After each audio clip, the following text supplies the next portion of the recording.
Kon kini nga maong sambingaya na tinuod pagi kani nga gibuhat karon sa ato nga tilingman, natural di kita magpaabot nga okay lang tanan. Dugay na kayo ning nagrally, dugay na kayo ning gi-pick up sa mga labor union, no? Nya man nga ibutan nato atong hunahuna atong kagalingon kun diin kini nahitubua panahon kani ni Kristo. Unya ikaduha, dili ni siya istorya or panghitabo aktualmente nga nahitabo gayud, kundi adunay mga usa lang man kani kasambingay nga adunay lawom pa nga kahulugan.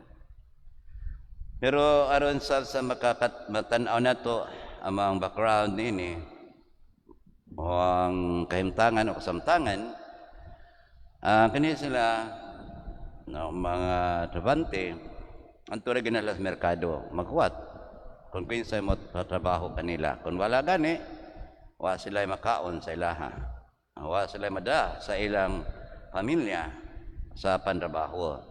So maong sambingay nagpadayon adunay sa katatagiya sa kaparasan nangita og mo trabaho manang daghan ni trabaho kay pulos man sa nanginahanglan apan sa wa pa maabot nga sa tukma gayon nga pantrabaho sabot daan mo ni mong sweldo tanan ning dawat.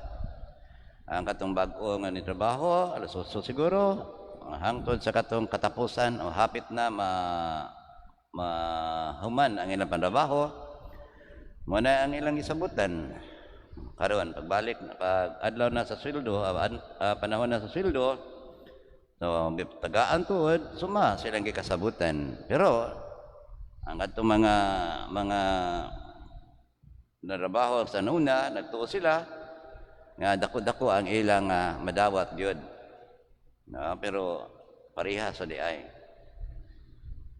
kana kun ato lagi ibutan ni karon labi na gyud sa kadaghanan ron sa ato wala kayo inadlaw ra, no? Ang kadaghanan gud sa mga nasod inuras per hour kung pila ang imong oras nga imong natrabaho aw subayon ka per hour gyud manang ang uban may overtime dako-dako ang ilang matrabaho nga oras, dako ilang masildo. Pero may sa ning mga nasura pod kay bawo pod nga mas dako ang ilang buhis kana mga overtime, no? Aron nga among ngano katuyuan nila pero ila sa nga gipangayuan mas dako nga buhis basta overtime na tax, no? So man nga hindi naman per hour, depende naman sa contract nila mo na ang ilang nadawat. So malagi kung ato pa rin panahon na karon daghan gyud nga mo reklamo nini. Kaya mayngom dayon that is unfair labor practice. Unsa ang pagka-unfair ana, no? Nya kay lagi mutan-aw ta sa nanrabaho nga which is also applicable sa atong pantrabaho ning kalibutan. Whatever bisag unsa nga kuan trabaho, no? From street sweeper ka, tindahan ka, or opisina ka, kay lahi baya ang attitude sa pantrabaho mo na gi-question nato o questionon nato pangutanon unsa may attitude sa imong pagtrabaho ngano natrabaho man ka, no? In the first place ngano natrabaho man ka? Well, natural ang katapusan ultimately mao nga doon na tayo mabawon sa tuwa mapakaon sa tong pamilya, that's good, no? Tinuod na. Pero while you are there unsa may imong attitude gyud sa mga opisina li kuno ang di gyud makawat diha sa opisina mo ang wall clock ay bang mga relo ba kaya ang uban nagtan-aw gyud kano sa magini alas 5 kano sa ning mag alas 12 kami iudto na ta kano sa man alas 5 kay pants out na ta tanan, no? Nga naman they are not working for the love of it, no? Tanawa ra gud kung magpatrabaho ta lahi gyud kaya mga tao nga mahigugmaon gyud kayo sa iyang gitrabaho. Nindot kayo human, no? Pero gani, motrabaho lang tungod sa sweldo, tungod lang sa oras, anawara, yama-yamaan lang, kawaton pa ang oras, di ba? Oh, trabaho ta, well, opisina, daghan man ta maka-observe na sahay, no? Opisina, kawaton pa gyud ang oras sa pagwapa. Mangibot pag yung kilay, no? Badlisan pag yung kilay, pero panahon natin trabaho. Mga panday, hindi kabot ito, usa pa man trabaho, usa pa magbaid. Baid sa gabas, awan ni gabas.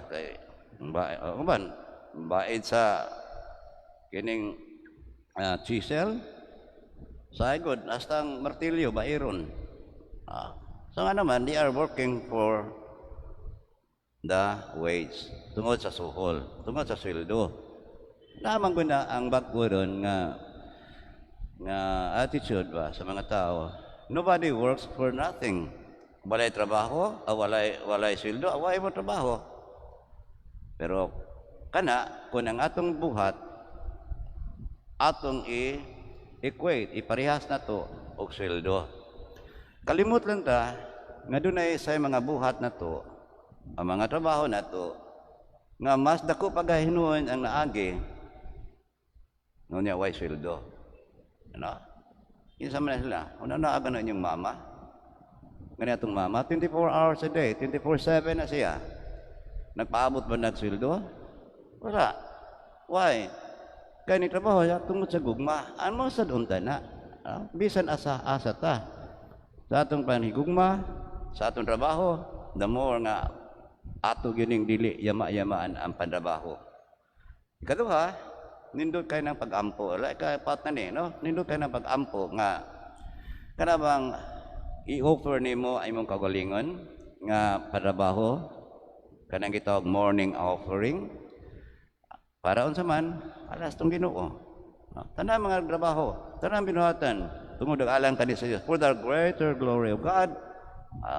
Continuod lang tanan nagbuhat ni ana pagkanindot. Pagkanindot sa atong katilingban. So, nobody works for nothing. Daot kay na ang mga volunteerism ana, no? Okay ni sa kuana sa economic side. Arita sa religious side nato, no? Kulturanon nga side ta arita sa religious. Una, sambingay ni. Sa kaduha, kay sambingay man ni, do na ni meaning. Ang sa may meaning ini, kung galing mo trabaho dita, alang sa gingharian sa Dios, pantrabaho na to, tungod alang sa itong Ginoo, wa na mag-agad kung doon na sweldo bagwa ba. Maampuon ka, magsakripisyo ka, ayaw pagpaabot nga doon na kay madawat gikan sa Dios. Parehas na og narabaho ka tungod sa sweldo. Manimba ka, mahatag ka kabos, mahatag ka, mutabang ka sa nakinahanglan, nabisita ka sa mga sakiton. Ayaw, don't ask for ingon ta madawat gikan sa Ginoo. Nga naman, you are working tungod og alang sa tong Ginoo man. For the love of God. So mabitaw na nga nagtuo ba ta nga mas dugay ta ma-star sa simbahan, mas daghan tang madawat. Mas dako tag idagkot nga kandila sa gidakoon sa kandila mo say dako atong madawat pod. Man ni ang sambingay. That's the meaning. Di katulo, di nato hinumduman o di nato gyud nato ikalimtan ang sambingay kini kabahin sa generosity of God. Ang pagkamanghatago niya. Bisan to wa ka mo agad o maghuwat sa iyang baos, no? Hinumdumi manghihatagon siya. Sobra pa. Tumapa niya, sobra pa gani ang akong ihatag kaninyo. Gitakos ko kamo, apan kulang lang, pero hatagan ko kamo, dili pa gani mahakgom. So, muna ang usa sa mga attitude yun nato nga himuon sa pantrabaho, labi na pantrabaho diha sa gingharian sa Dios for the love and glory of God. Amen. Mani